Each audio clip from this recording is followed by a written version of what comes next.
Intro music. A star for the ages for Tony Gwynn, number 3,000. They have acquired Eric Johnson and Fernando Tatis Jr. from the White Sox in exchange for James Shield. Welcome to Slam Diego! My name is Joey. My name is James. And this is the Brothers Padre.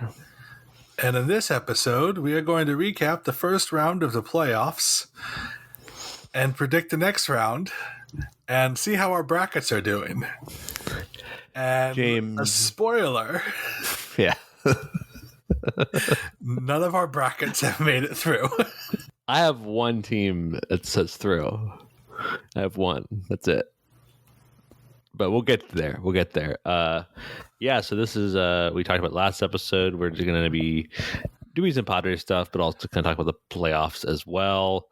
And yeah, we're going to talk about I have some fun little, like we're going to talk about some fun little, what was your favorite former Padre player of the series? And we'll go through that. So, yeah, we had the first round of playoff with the first wild card games and then the first division series round. And do you want to talk about the wild card games real fast and then move to division series, James? The Cardinals did not show up. No. And honestly, neither did the Dodgers either. The Dodgers beat the Cardinals 3-1. Yeah, the Dodgers did not do a good job. It looks like it was Max Scherzer dominant, but you know what else is new, and then I don't know. Man. Adam Wainwright for the Cardinals was dominant too. And honestly, that wasn't the big one. The big surprise, and everyone all over the internet is worried and concerned about was the Yankees Red Sox. And if you watch the news media that only covers the Yankees, it was the worst possible game ever, and it's that the Yankees should fire everybody and start anew because they were knocked out in a single game wild card. You and I both thought they were going to be winners, though. You and I both thought the Yankees were going to win that game. True. Garrett Cole had his worst start of the year. He didn't have his worst start of the year. Probably his fourth worst start of the year, but it was bad enough for the Red Sox to take advantage of the win. Absolutely. Also, in order to win games, more than one person has to hit well. Usually, this is true. This is true. And the Yankees, there was Giancarlo Stanton, and there was no one else hitting for them. It just, dude hit the crap out of the ball 3 times. It's just, only had 1 home run to show for it, and 2 wall ball singles off the monster. So yeah. But like I said, it's not. That's what the one game playoff is exciting, and of course, every team that loses, they think get rid of it. The stupidest thing ever. Right. I like it because it gives more hope to wild card teams. It does. I love the wild card game. Usually, the wild card games are way more entertaining. These both were not. From outside perspective, not super entertaining games, right? They just kind of weren't. They weren't very back and forth. It was just the Red Sox took a lead and the Yankees never caught up, and the Dodgers Cardinals game was they tied, and then nothing happened until the 9th, and then the Cardinals didn't have a good bullpen, so they put in one of their guys that wasn't especially good, and he gave up a home run, and that was the end of the game. So that was, from a fan, it was a bummer. I wanted more exciting stuff. As an idea, I still like the one game playoff because it gives wild card teams hope. I love it. And former Padres standout, I'm going to say Trey Turner. He's my standout for this round. He's the only one I can think of. Oh, I guess Hunter Renfroe. He made some very nice defensive plays. I was going to put a Hunter Renfroe in the next series as my. I think Hunter Renfroe next series. Okay. I'm going to say Trey Turner was a stand-up for this round. Trey Turner wasn't even a Padre, and he was a minor leaguer, but I'll still count him as a Padre. Okay. Should I move on to the next round, James? Sure. Division series, James. Are you familiar with this? It is what's considered the semifinals in baseball. The third bracket. of playoffs, and then we had the Red Sox face the Rays, the Astros face the White Sox, the Braves face the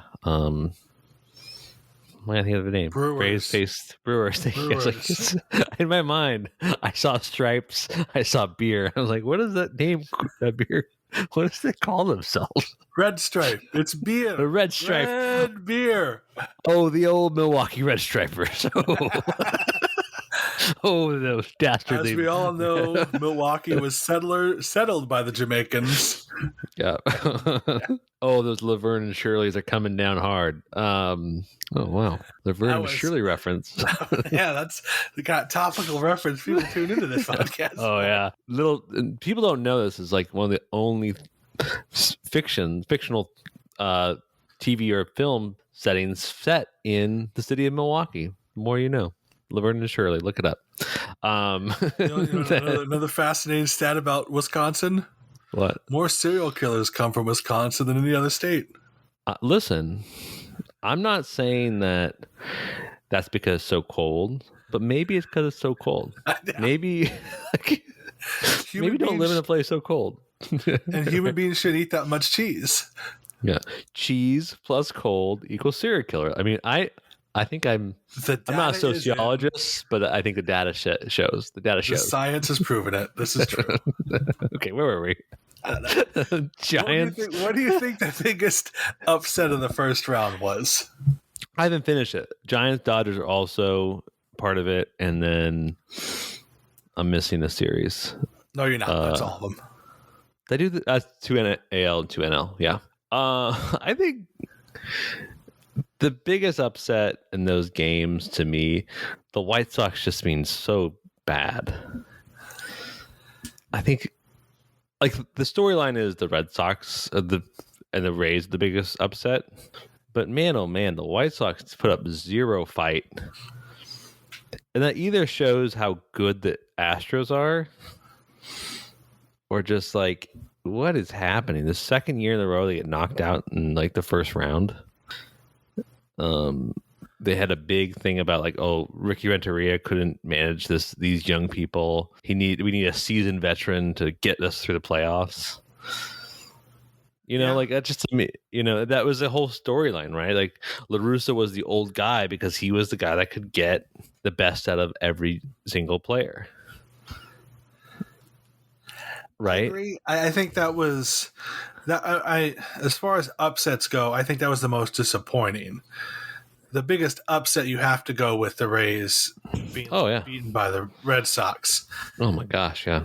Because there was no reason for the Rays not to be in the World Series this year, and they got taken out by the Red Sox, who, like, there was that fate of baseball that comes in every once in a while and just like blesses your team, and that clearly happened with the Red Sox this series. I don't know how else to explain it.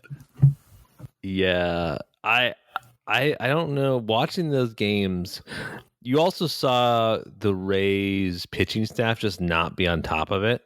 The Rays pitching just wasn't as sharp as it normally is, and so you're like, oh, that's odd. And then you just see like. Yeah, so you called out. You're about to call Hunter Renfroe, right?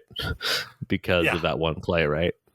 Well, that, and also the thing is with the Rays, I think the biggest thing was their bullpen was tired. Yeah, I can explain it. They've hacked baseball, but they can't hack humanity. They still get tired. Like it's no. Their bullpen and all their pitchers have been used. This is the fourth year in a row they've played this style of baseball, and they're just tired. They're just tired. I think that was the big key, because none of them had sharp stuff, and the Red Sox took advantage. And yes, the non-controversial play. Yeah. For those of you who don't know, a ball was struck by a Ray.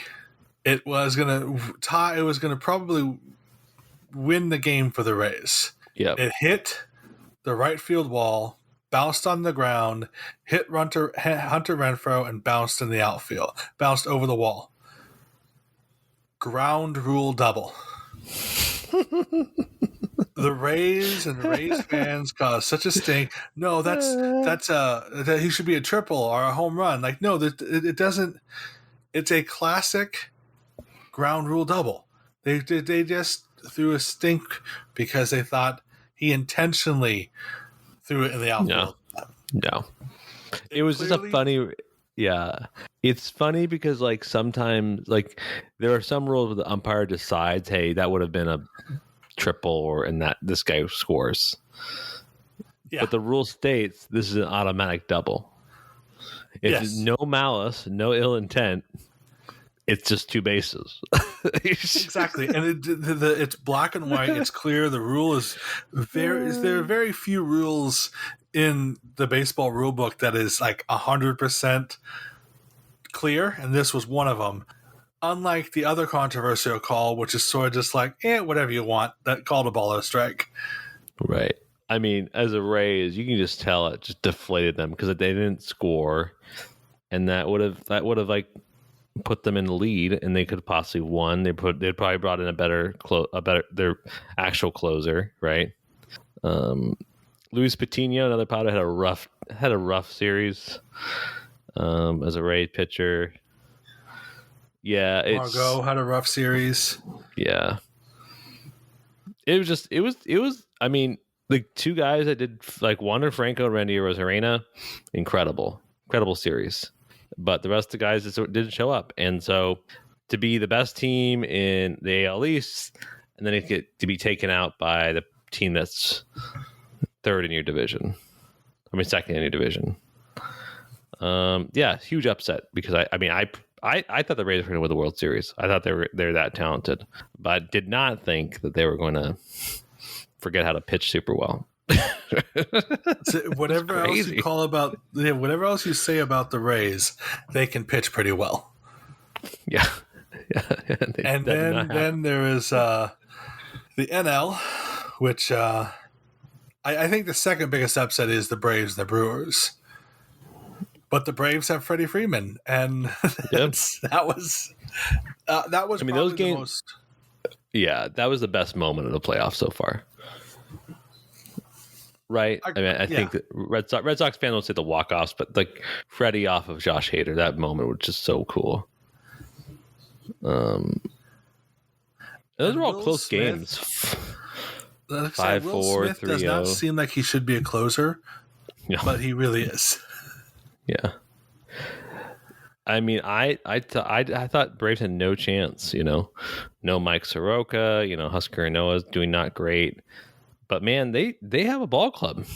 They have a ball club, and them doing well might have a profound influence on the Padres management, and we'll talk about that afterwards. Yes, indeed. Braves are my team. I'm now riding the Braves as the team I want to win the World Series. Me too. I know if you would have asked 90s me, I would have been like, how dare you? But the Braves are a different team now.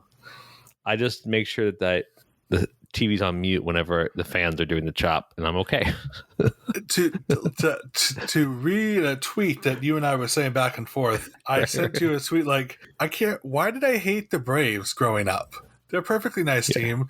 Then the fans start doing the chant. Went, that's why I hate the Braves. That's why they're just so gross.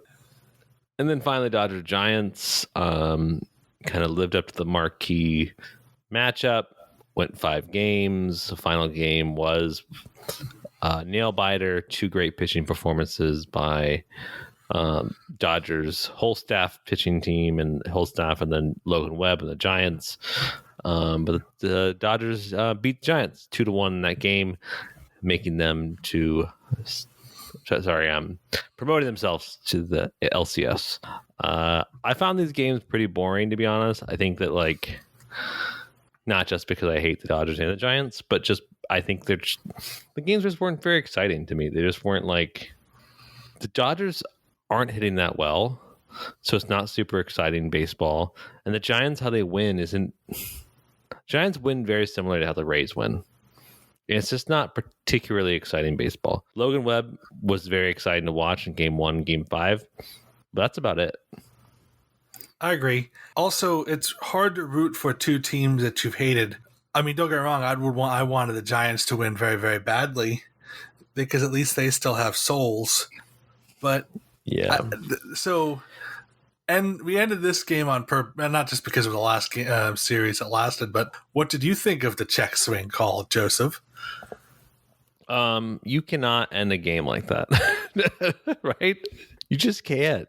So there was it ended on a runner on first. Wilmer Flores up 1-2, and Scherzer throws a pitch off the plate, and then Wilmer Flores checks his swing, and then all of a sudden, they go to the first base umpire, and they said he swung. Slow-mo replay shows he did not swing. It was a good check swing. He didn't commit to the swing. It was a picture. It was an image they show batters how to perfectly check your swing. Yeah, it's you have to, umpires have to realize the moment, right? Yeah, I agree. Yeah, he wasn't definitive. He wasn't this hugely definitive thing. And it goes back. I mean, there's gonna be a lot of stuff from this playoff that might get rule changes. Check swings, one of them. That weird bouncing off yourself one, right? Yasmani Grandal running the baseline is technically allowed. So there's 3 controversial umpire calls that could lead to new rules. But man, it's the last game of the biggest market teams in California. We're not here to see Gabe Morales' keen eye for check swings, right? We're here to. You want Wilmer Flores to have one more pitch. Exactly. And it's not definitive. It's not definitive. He didn't swing. And I was gonna reserve some time to talk about the reason why the Red Sox call was so up in the air, because Doug Eddings was umpiring that game, and whenever he's the crew chief, bad things happen. But that's not Eric even Kratz. Yeah, I was going to say real fast about the Giants Dodger games. Eric Kratz, former MLB catcher, was said on Twitter, there's an umpire that's part of that crew that once told me the way he checks swings is he looks at the batter's face and see if the batter looked like he wanted to swing. Well, the check swing rule is so up in the air. It's not even. This is exactly what we were talking about before. The ball bouncing off of Hunter Renfroe is the well written rule. Right. The check swing rule is so bizarre because it shows intent. And the thing is, this is such an easy thing to fix. Yeah. When they get the electronic strike zone. Yeah. There's lasers. If they can sense if a bat goes across the plate, that means it was a swing. It's just stupid. It really is. Carl Ravitch, who used to host Baseball Tonight and now does all the Little League World Series games, he said, "You know what? The Little League World Series gets us right. It's an automatic review on the last play of the game. Everything's reviewable. 100%. Right. Oh, man, everything's reviewable in the last play." And it's because if the Little League World Series gets it, maybe the Major League should get it. Yeah, because nobody wants to see a bunch of 12-year-olds sobbing because some umpire messed up the call. Last play of the game, this last out of the game, every play is reviewable. That is 100% correct. It doesn't even matter, right? Man, I mean, you want the fighting chance. The Giants deserve one more pitch at least, and it stinks. It's not for a game that was the best game of that series. It was the only game on that day. To have it end that way is such a bad look, and yeah, I don't know how you go from there. You have to do something with the check swing rule because you can't have that happen again, and you can't just have umpires not understand the moment, right? just call for review in that point. You know what? Hey, I'm gonna call for review real fast, and let everyone sit in suspense while they just like, wait, what is he calling? I don't know. He's going to review. Oh man, but I don't know if the Giants actually would have pulled it off, but you want to see more drama, that's for sure. Exactly. Yeah. Anyways, let's go to the predictions of the next round. Joseph, do you have any? Oh, yes. I have lots of predictions. So the Red Sox are facing the Astros, and the Braves are facing the Dodgers. The Dodgers are not the first seed, so they're going to Atlanta to play the first two games, and then the Red Sox are not the first seed as well, so they're currently playing in Houston. I said the Astros were going to go to this round and be knocked out by the Rays. So my bracket is one team remains in my bracket. So I think the Astros beat the Red Sox. And I think,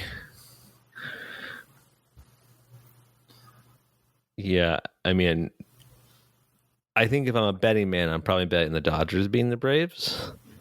However, I would love if the Braves, the team of destiny, they get that spark, right? They are the ones that get suddenly, Will Smith becomes a strikeout legend. Suddenly, like, something happened, and that kind of did happen, right? Like you had starters for the Braves do incredibly well.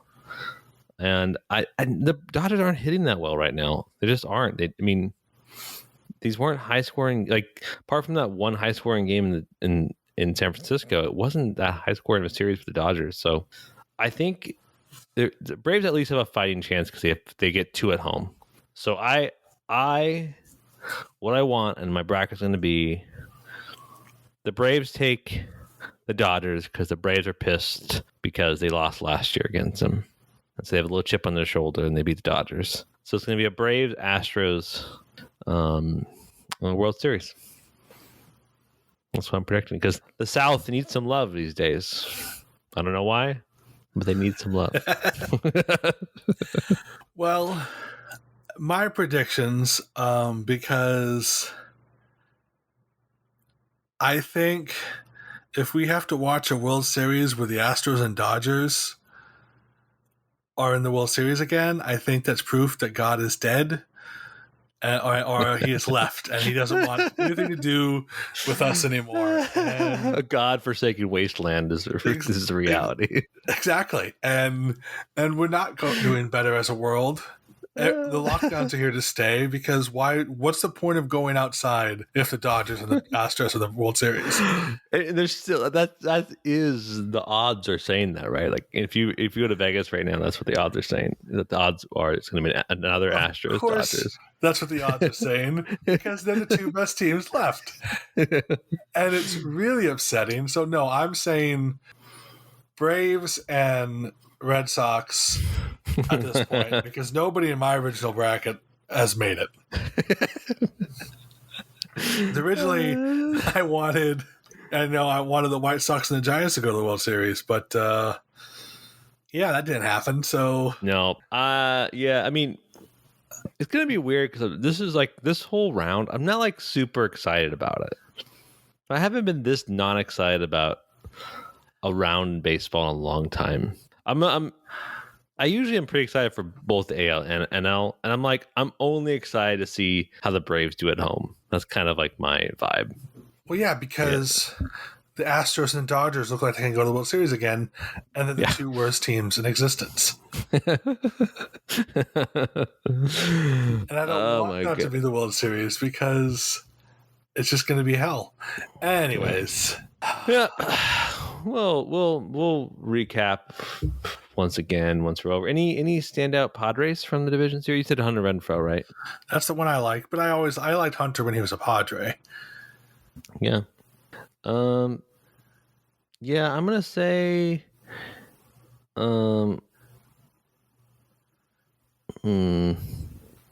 Max Fried. I was thinking Max Fried, or going to be cheeky and say Yasmani Grandal for running that pitch, but I'm going to say Max Fried. Max Fried, dude's a ground ball machine, and he has to keep being that good if they're gonna beat the Dodgers. Absolutely, and they could be. I do think the Dodgers threw everything they had at the Giants. Yep. And the Braves had an extra 2 more days off than the Giants did. That means they're coming fresher, and so I think that might be an advantage to the Braves. Yeah, I think so too. I mean, I don't think this Braves team has the makings of the whatever. It's so hard to articulate this because if you don't watch baseball enough, you don't get it. It's hard to understand. But like, there's always these teams that just come out of nowhere that are just have this ride of. They have the magic, have the mojo, and they just go forward with it. Like the 2019 Nationals are a great example of this. This team was 1931 to start the season. They won the World Series, and I think the Braves are kind of like that. They have had huge injuries. They retooled their entire outfield mid-season. Yeah, it's nuts. They went out and traded for a whole new outfield because Ronald Acuna Jr. was hurt. Yeah, Marcell Ozuna had troubles. Yeah. So, yeah, and they he didn't have troubles. His relationships had troubles. Yeah. Oh my goodness. With him. Yeah. Yeah, I would love it to see the Braves just go ball out of control and beat the Dodgers. That'd make me feel so happy. And Freddie Freeman, the World Series? Come on, man. Freddie Freeman's so nice. He deserves everything. He wins the World Series. The Braves are like, we're really poor. Peter Seidler trades Eric Hosmer. We sign Freddie Freeman. Come on. This fantasy's great. It is great. It's for those of you that want to know what the definition of a pipe dream is. Yeah. There's no way he leaves the Braves. No way. Not at all. No. Shall we shift gear and talk about some manager stuff? Some managers. Yeah, more manager news has come down. So there's more people that are being considered. We made a list. You made a list. You read through the list 2 weeks ago. A week ago. I can't remember. A week ago. Ron Washington was on that list. Buck Showalter was on the list. Mark Loretta, Bruce Bochy, Will Venable. No, Mark Loretta was not on that list. Will Venable was on the list. Other Padre that wasn't very good. Mark Loretta was on that list, actually. Phil Nevin, Jim Leland, Phil Nevin, and now it is seeming like Aaron Boone is a possibility, according to New York media. That basically because he's born in La Mesa, has interest in coaching the Padres, and the Yankees staff has been slowly being let go. There's been tons of layoffs in that whole team. Well, not layoffs. They didn't renew their contracts. But no word on Aaron Boone. And then also Mike Schilt was fired from St. Louis Cardinals, which was probably the most alarming news this week. That was the most surprising because it's crazy. Like, I would have put him up as the top runner for manager of the year. Talk about a team that was struggling early on. Yeah, they got knocked out in the first round, but they made it to the first round. They, in all intents and purposes, they should not have even finished in the playoffs. They had that epic end season run, and I think it all has to do with him. And I was the most surprising one, was his firing. I don't quite. I think a lot of it. So the owner said there's philosophical differences. I don't really know what that means. Like, as you said, it just sounds like they didn't like the guy. Yes, and that's fair. Like, you just say the kind of those things, and he parted his hair on the right, and everyone else does on the left. Just I mean, this is kind of like the thing in baseball now. Everyone talks about with managers is like how much autonomy they have, and some GMs are switching towards they want managers like little autonomy. And other one's like, no, we want someone who's has a lot more. That's in part of the actual front office decisions, right? We've talked about the problems the Padres have, and it's a real discussion around baseball. And I think what happened is that they wanted a guy who listened to the GM some more. Mike Shildt did things by his own rules, by his own book. But he's a manager, and he was brought up in a way that's the way it was, right? You make decisions on what you've been given, and you just make those. You just do the best you can, right? And people said, "Oh, because he used Reyes in the ninth, and there's other options." To which I say, the Cardinals' bullpen has been bad all year, right? James and I went to a game. They walked 35 people in a row. It's not true, but it felt like it. It felt like it, yeah. With the bases loaded. And it was just like, what are we doing?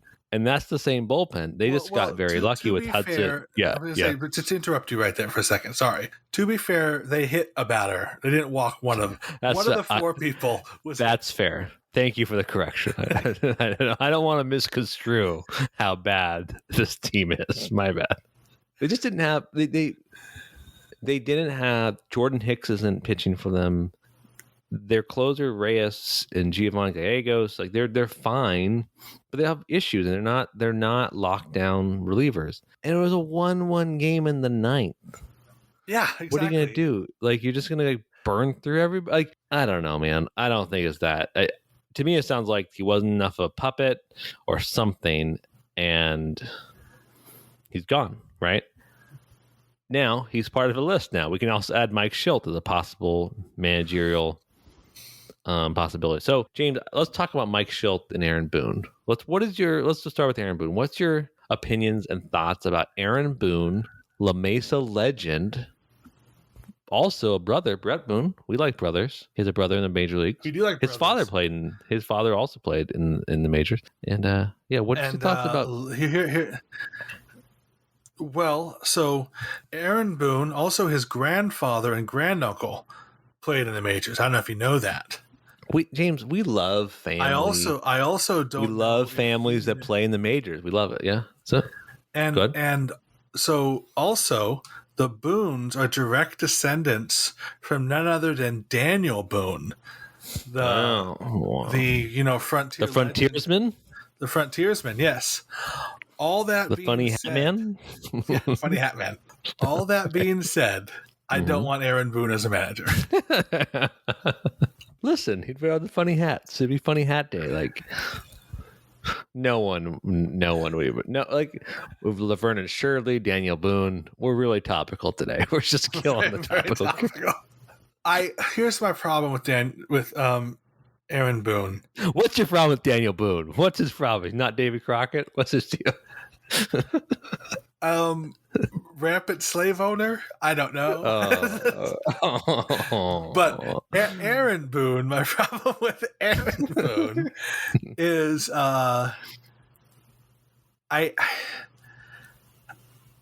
he seemed like one of those guys that's a huge puppet for the management of the Yankees. Like everyone since he started managing, everyone knew he was a puppet for the management of the Yankees. Like there's videos of him taking a phone call and then making a change. So I don't know. I have not been filled with confidence with Aaron Boone.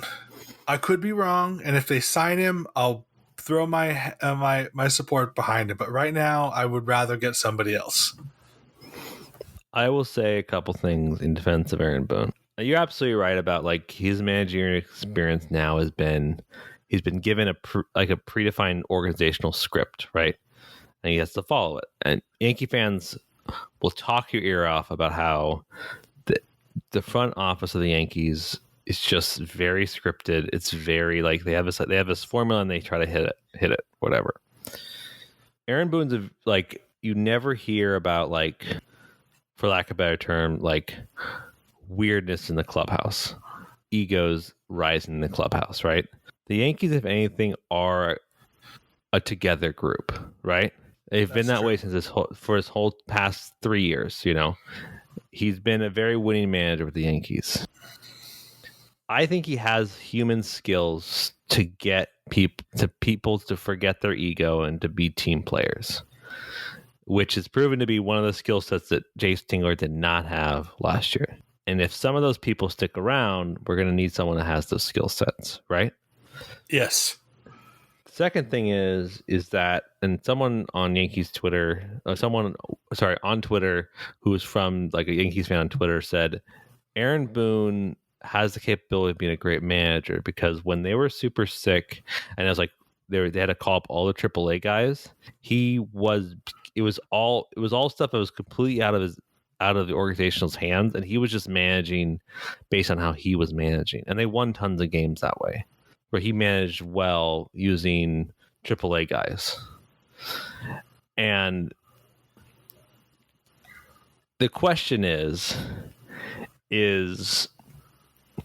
the Padres, what are the Padres looking for? Are they looking for a game master, a hoorah-rah, someone who's willing to take risks, like an Alex Cora or an AJ Hinch? Like, those are the definitions of the guys that are very organizational heavy. They're part of every organizational meeting. They know the philosophy, but then understand how they can just really, really nail in-game decision making. Like, Are you looking for that guy? Or are you looking for an Aaron Boone type? You're looking for a Dave Roberts type, who's just like 7 people sit in a room, everyone has a vote, organization decides this, they go with that. Like, that's like Dave Roberts said this on Saturday, or whenever the game happened yesterday. They opened with Corey Knebel instead of playing Julio Urias, and he said literally, the people that were in charge sat down, they all took a vote, and the organization decided, not Dave Roberts, the organization decided to start Corey Knebel. And that's a way that front offices do business. The question we have to ask is, what do the Padres want? Because if Padres want someone like that, Aaron Boone is the guy. That's true. Aaron Boone is the guy, because he can squash egos and listen to the organization. Now, I don't think the organization to be trusted. I don't think the organization is not, like, the way the Padres do well without totally revamping everything, getting a whole new outlook, is we have to play a talent heavy approach, and we have to play someone, you have to have the talent plays, like what the Braves are doing, like what the Nationals did. Like, that's a very, like, the approach is, hey, we have a bunch of talented guys, figure it out. And baseball plays, talent plays. We have 25, 26 guys who are all talented, playing well. Analytics be damned, right? Like, you're exactly. Just doing well. You're just doing well. And so that's the question, is like, what is it? What are we relying on? And how do you go? Because I think, I agree. Know. And I think, I think the Cardinal guy is probably a better in-game manager, and is clearly a more old school guy, but also analytics driven. I say it is interesting. Let me put it this way. Whichever way Padres go, I want them to go 100% in on it. Yep. I want them to commit to one strategy, and and I keep bringing them up, but the Giants committed to one strategy and won 109 games. Yep. They need to do that. They need to commit to either it's let a manager run all the game decisions with advanced analytics, or have advanced analytics and a democracy behind it. Right. Either one, I'm okay with it, but if this half nonsense that seemed to have been going last year, I don't want. No, it's not effective, right? Like, you don't get buy-in, you don't get any of that, and yeah, I agree. You have to decide something. You just can't. And in some ways that's happening, right? So the Padres are not, they've told every single coach, feel free to interview for other positions. And famously, Dickerson left. Yeah. And it looks like Skip Schumacher is going to be considered for the Cardinals job, actually. That's what's heavily rumored, that he's going to take the Cardinals position. Good for him. I think he was an excellent bench coach or assistant coach or whatever he was for us. Right. He was a good backup. I think, James, that ownership sees the Braves doing well, and they're going to want Ron Washington. I agree. I think Ron Washington, the job's in the bag for him right now because Ron Washington's been tweeting. No one seemed to be countering and I think it's his job. He's been campaigning really hard for it. And he is a very analytics-driven mind, and he's a very gameplay-oriented guy. So I think if they go with him, I think it's one of the ladders of we want a manager to run everything, and we'll just give him as much support as we can. It won't be a democracy-type situation. Yeah, I think you see ownership be like, oh, we're not going to. I'm not gonna. I don't know. I think ownership wants to hire someone with real experience. Ron Washington has gone to the World Series as a manager, has now coached part of a winning baseball team 3 years in a row. Have gone to playoffs, right? Yeah. And you see that, and you're like, this is it. I think you're probably right. It's not going to be this like Giants-like approach. More Nationals. I would have said more Cardinals until Mike Schilt was fired approach, right? Of just like, you give him as much support as possible, but the burden's on him to make in-game decisions and to set lineups and stuff like that. But I don't know. I don't know. I would love to know what AJ Preller thinks is the right solution. I bet you it's probably something he learned in the early 2010s as a Ranger, because what all of his decision making comes from. That's why when I heard that we probably did pursue Nelson Cruz and wanted to play first base, I'm like, stop. If one more Rangers player from the early 2010s joins our team, like, what are we doing, AJ? What are we doing? He's just that washed out high school quarterback trying to relive his glory days. Oh my God. Oh well, it's going to be an interesting time. Yeah, I don't know. It's going to happen soon, though. I mean, we can't really have this be an unanswered question for too long. You have to having a coaching staff takes time, and they want the new coach to be part of the hiring decisions of the whole staff, which we're now finding out Jace Tingler had no say in that at all. So, I mean, still a long way to go. Yes, but we'll know soon, hopefully. Absolutely, and that's like a week after the World Series, beginning of November at the latest, we find out who our new manager is. Mm-hmm. Man, oh man. Oh, Jamesy. I decided to look at my phone, and I saw the Astros have bases loaded, no outs. Yep. I have it over here too. Yeah. Man, oh man. Well, James, I hope we find out the manager soon so we can start talking about it. We can start criticizing it and have some more fun with it, James. We're going to keep it light. I feel like this is a much lighter episode than the last few ones. I've gotten some feedback that we've gotten down the past few episodes, and I apologize. But I also would like to say it's the Padres' fault. So it's not necessarily 100% true. Yeah, we are over. We've gone through the grieving process, and now we're back to light and friendly entertainment. Yeah, James, where are we at? We're on Spotify. We're on Apple Podcasts. We're all good podcaster fans. We're on YouTube. You're probably listening to us on YouTube. Thank you for your continued listenership. We're on Twitter at Brothers button. Hit the thumbs up button. Thank you so much. And then until next time, James, go Padres. Go Padres. There it is! Ho-ho, doctor! You can hang a star